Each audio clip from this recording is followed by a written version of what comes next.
ઓમ શ્રી ગણેશાય નમઃ. જય શ્રી કૃષ્ણ મિત્રો. પવિત્ર નવરાત્રિના દિવસોમાં આપણે માં અન્નપૂર્ણાની વાર્તા સાંભળીશું કે શંકર ભગવાનને માં અન્નપૂર્ણા પાસે ભિક્ષા કેમ માંગવી પડી.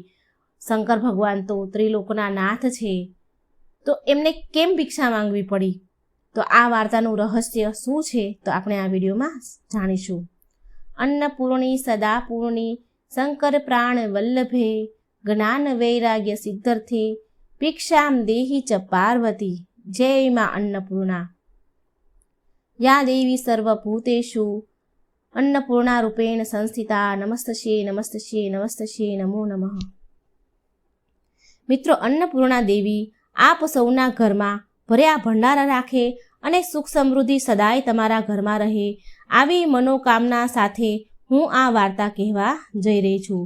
આવી પ્રાર્થના સાથે હું પવિત્ર માં અન્નપૂર્ણાની કથા કહેવા જઈ રહી છું. માં અન્નપૂર્ણાની વાર્તા પૂરી અંત સુધી સાંભળજો. વિડીયો અધૂરો મૂકીને જવાની ભૂલ ન કરતા. જે કોઈ આ પવિત્ર વાર્તા સાંભળશે તેના ઉપર માં અન્નપૂર્ણાની કૃપા સદાય રહેશે. જય માં અન્નપૂર્ણા. મિત્રો, આદિ શક્તિ જગત જનની જગદંબા માતા ભગવતી દુર્ગા શિવની શક્તિ એટલે કે માતા પાર્વતી છે.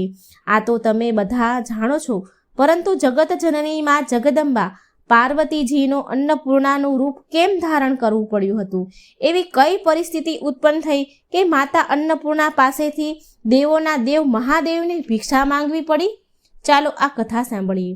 મિત્રો, પહેલાના સમયની વાત છે. શંકર ભગવાન કૈલાસ ઉપર પર્વત પર એકવાર બેઠા હતા. તે સમયે માતા પાર્વતી તેમની પાસે આવીને બહુ નમ્ર વિનંતીપૂર્વક ભોળાનાથને અનુરોધ કરવા લાગ્યા કે હે પ્રભુ, આપણે કૈલાસ પર એક રસોઈની આવશ્યકતા છે. એટલે શંકર ભગવાન હસવા લાગ્યા અને માતા પાર્વતીને ના કહી દે છે અને ઉપરથી કહ્યું કે દેવી, ભોજન તો એક પ્રકારની આશક્તિ છે અને પ્રાણી માત્રને આ શક્તિનો ત્યાગ કરી દેવો જોઈએ. અને આ બ્રહ્મા વિષ્ણુનું પણ કથન છે અને આ સાચું પણ છે, કારણ કે ભગવાન બ્રહ્માજીએ જ માયાની રચના કરી છે. પરંતુ શંકર ભગવાનના આ શબ્દ અપમાનજનક લાગ્યા માં પાર્વતીને. એમને રસોઈની ના કહી દીધી એટલે માં પાર્વતીને ખોટું લાગ્યું અને માતા પાર્વતી ક્રોધિત થઈ ગયા. કારણ કે માતા પાર્વતી દેવી લક્ષ્મી અને માતા સરસ્વતી સાથે પ્રાણી માત્રનું પાલન પોષણ કરે છે. માં પાર્વતીને બહુ ગુસ્સો આવ્યો, દુઃખ પણ લાગ્યું. શંકર ભગવાનની વાત સાંભળી માતા પાર્વતી બોલ્યા કે હે પ્રભુ, જ્યારે અહીં મારી કોઈ જરૂરત જ નથી તો હવે હું અહીં કેમ રહું? આમ કહીને માં પાર્વતી ત્યાંથી અંતર્ધ્યાન થઈ ગયા, ત્યાંથી ચાલ્યા ગયા. માં પાર્વતીના ગયા પછી ભોળાનાથને તેમની ખોટ વર્તાવા લાગી અને આવી રીતે શંકર ભગવાન ધ્યાનમાં લીન થઈ ગયા અને પૂરા સંસારમાં અન્નની ખોટ પડી, અન્નની ખોટ વર્તાવા લાગી અને ત્રણેય લોકમાં હાહાકાર મચી ગયો. બધા જ દેવી દેવતાઓ ભગવાન ગણેશને આગળ કરીને ભોળાનાથની પાસે પહોંચ્યા. દેવી દેવતા બધા જ ક્ષુધાથી ગ્રસ્ત હતા, ભૂખ્યા હતા. બધા જ શંકર ભગવાનને પ્રાર્થના કરવા લાગ્યા, યાચના કરવા લાગ્યા અને કહ્યું કે હે પ્રભુ, પૂરા સંસારમાં અન્નનો એક પણ દાણો નથી અને અમે બધા ભૂખથી તડપી રહ્યા છીએ. ભગવતી માં પાર્વતીના અંતર્ધ્યાન થઈ જવાના કારણે ભોળાનાથ પાસે પણ અન્નનો એક દાણો રહ્યો નહીં. ભગવાન પોતાને અસમર્થ પામવા લાગ્યા અને અસમર્થ થતાં તેમણે બ્રહ્મા અને વિષ્ણુને પૂછવા લાગ્યા કે હવે શું કરવામાં આવે, હવે આનો ઉપાય શું? પણ બ્રહ્મા અને વિષ્ણુ બંને ભોળાનાથની જેમ જ અસમર્થ હતા. હવે ભગવાન શિવ શંકર ત્રિલોકમાં ફરવા લાગ્યા, અન્ન શોધવા લાગ્યા, પણ ક્યાંય અન્ન, ફળ, કંદમૂળ કંઈ પણ જોવા મળ્યું નહીં. સ્વર્ગલોકમાં ગયા, ત્યાં ખાવા માટે અન્ન, ફળ, કંદમૂળ શોધવા લાગ્યા, પણ ત્યાં પણ સ્વર્ગલોકમાં પણ ખાવા માટે કંઈ મળ્યું નહીં.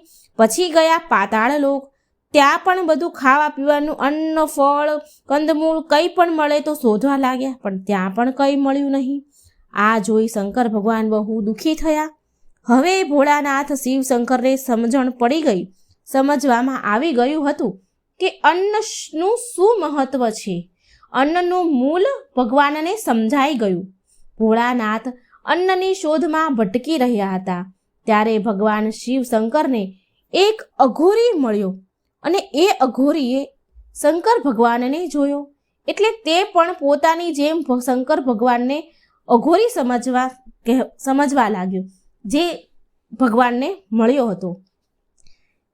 અને એને કહે છે, શંકર ભગવાનને કહેવા લાગ્યો કે તમે ભોજનના પદાર્થ માટે, અન્ન માટે આમ તેમ ભટકી રહ્યા હોય તો તમારે કાશી નગરીમાં જવું પડશે. તે અઘોરી બાવા જેવો હતો માણસ. તે શંકર ભગવાનને કહેવા લાગ્યો કે ત્યાં કાશી નગરીમાં એક દિવ્ય સ્ત્રી છે. તેણે ત્યાં પોતાની રસોઈ બનાવી છે. ત્યાં બધા જ ભૂખ્યાની ક્ષુધા શાંત થાય છે. બધાના ભૂખ્યાના પેટ ભરે છે એ દિવ્ય સ્ત્રી.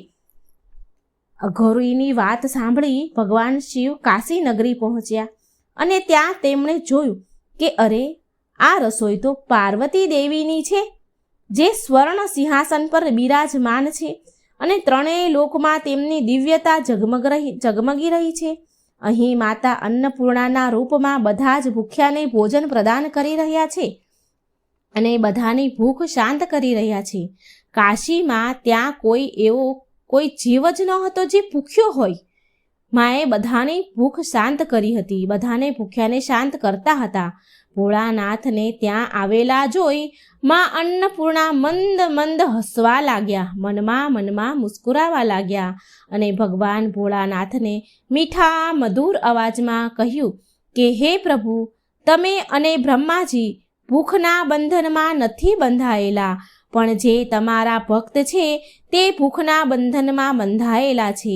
આમ કહીને માં અન્નપૂર્ણાએ ભોળાનાથને 3 મુઠ્ઠી ચોખા આપ્યા. ત્રણેય લોક માટે 3 મુઠ્ઠી ચોખા પ્રદાન કર્યા. પછી શંકર ભગવાને આ ચોખા લઈ જઈને ભગવાન વિષ્ણુને આપ્યા, ત્રણેય લોકમાં વેચવા માટે.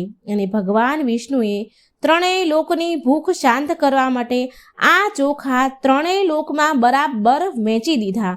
આજે પણ માતા અન્નપૂર્ણા કાશીમાં સોનાના સિંહાસન પર બેઠા છે અને એ સૂચિત કરે છે કે સંસારમાં કોઈ પણ ભૂખ્યું ન રહે. મિત્રો, આ અન્નપૂર્ણામાંની આ એક કથા હતી અને બીજી કથા પણ પૌરાણિક છે. તે બીજી કથા આ પ્રમાણે છે.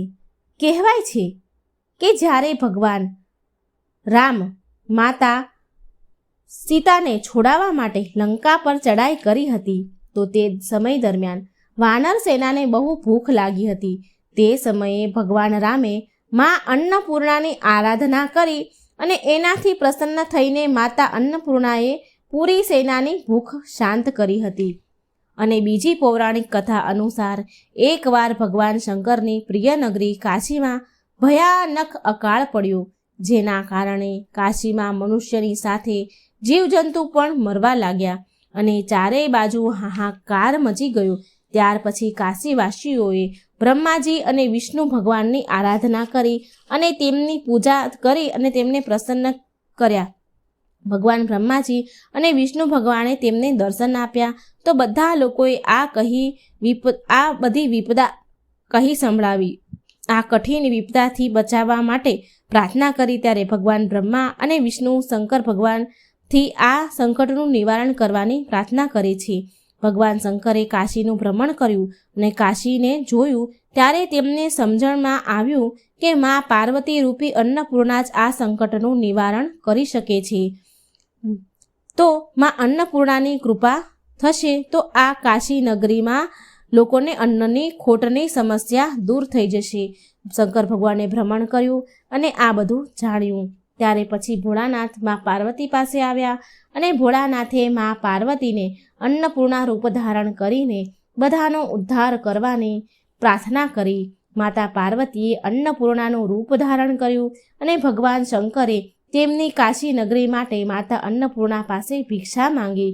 માતા અન્નપૂર્ણાએ ભિક્ષામાં સર્વપ્રથમ ધાન પ્રદાન કર્યું અને એ ધાનથી શંકર ભગવાને કાશી નગરી વાસીઓમાં વહેંચી દીધું અને આ પ્રકારે તેમની ભૂખ શાંત કરી. કાશીમાં ચારેય તરફ ભગવાન શંકરની સાથે માં અન્નપૂર્ણાની પણ જય જયકાર થવા લાગી. માતા અન્નપૂર્ણાએ ભોળાનાથ શિવશંકરને વચન આપ્યું કે આજથી કાશીમાં કોઈ પણ ભૂખ્યું નહીં સૂવે અને એવું મનાય છે આજે પણ કાશીમાં માં અન્નપૂર્ણાની કૃપાથી કોઈ ભૂખ્યું નથી સૂતું. જે દિવસે માં અન્નપૂર્ણાએ શંકર ભગવાનને ભિક્ષા આપી હતી તે દિવસથી જ માં અન્નપૂર્ણા જયંતીના રૂપમાં માનવામાં આવે છે. આ માગશર મહિનાની પૂનમે મનાવવામાં આવે છે. કાશી વિશ્વનાથના પરિસરમાં માં અન્નપૂર્ણાનું મંદિર છે. તે મંદિરમાં માં અન્નપૂર્ણાની સોનાની મૂર્તિ બિરાજમાન છે, જે વર્ષમાં એકવાર ધનતેરસના દિવસે એટલે કે અન્નકૂટના દિવસે 4 દિવસ માટે જ ખુલે છે. માના આ દુર્લભ મૂર્તિના દર્શનથી બધા જ ભક્તોની બધી જ મનોકામના પૂરી થઈ જાય છે. અહીં મંદિરના ખજાનામાં પૈસા સિક્કા અને ધાન ભક્તોને પ્રસાદ રૂપે વહેંચવામાં આવે છે અને એવું મનાય છે કે આ પ્રસાદમાં મળેલો સિક્કો તિજોરીમાં રાખવાથી ધનમાં વૃદ્ધિ થાય છે અને ધાનનો પ્રસાદને ભંડાર ઘરમાં રાખવાથી ક્યારેય પણ અન્નની કમી નથી રહેતી. અને વર્ષમાં બાકીના દિવસોમાં માં અન્નપૂર્ણાની પિત્તળની બનાવેલી મૂર્તિની પ્રતિષ્ઠા કરવામાં આવી છે. એની પૂજાપાઠને દર્શન થાય છે.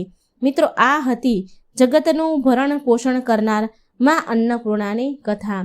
મિત્રો, માં અન્નપૂર્ણાના દર્શન અને પૂજનથી ઘરમાં ક્યારેય ધન ધાન્યની કમી નથી રહેતી અને જો માની કૃપા હોય તો જન્મ જન્માંતરની દરિદ્રતા પણ દૂર થઈ જાય છે. મિત્રો, ભારતીય સંસ્કૃતિમાં ઘરની વહુને પણ અન્નપૂર્ણાનું રૂપ મનાય છે, કારણ કે તે ઘરના બધા જ સદસ્યોનું ભોજનનું ધ્યાન રાખે છે. આપણે ક્યારેય પણ ભોજનનું અપમાન ન કરવું જોઈએ, કેમ કે આમ કરવાથી માતા અન્નપૂર્ણા રિસાઈ જાય છે અને ભોજન બરબાદ પણ થઈ જાય છે. ભોજન બરબાદ કરવું જોઈએ નહીં અને ફેંકવું પણ ન જોઈએ. અને આના સિવાય ઘરે આવેલા અતિથિ, ભિખારી અને ગરીબ લોકોને ભૂખ્યા પેટે પાછા ન કાઢવા જોઈએ. ઘરની ગૃહિણી જો અન્નપૂર્ણામાં છે તો રસોઈ ઘર મંદિર સમાન છે, માટે રસોઈને ક્યારેય ગંદુ ન રાખવું જોઈએ. ભોજન બનાવતી વખતે ક્યારેય તેને ચાખવું ન જોઈએ અને હેઠું પણ ન કરવું જોઈએ. જે ગૃહિણી આ બધી જ વાતોનું પાલન કરે છે તો માં અન્નપૂર્ણાની કૃપા સદાય બની રહે છે અને ક્યારેય તેની રસોઈમાં અન્નની કમી નથી રહેતી. તો મિત્રો, આ હતી માં અન્નપૂર્ણાની કથા.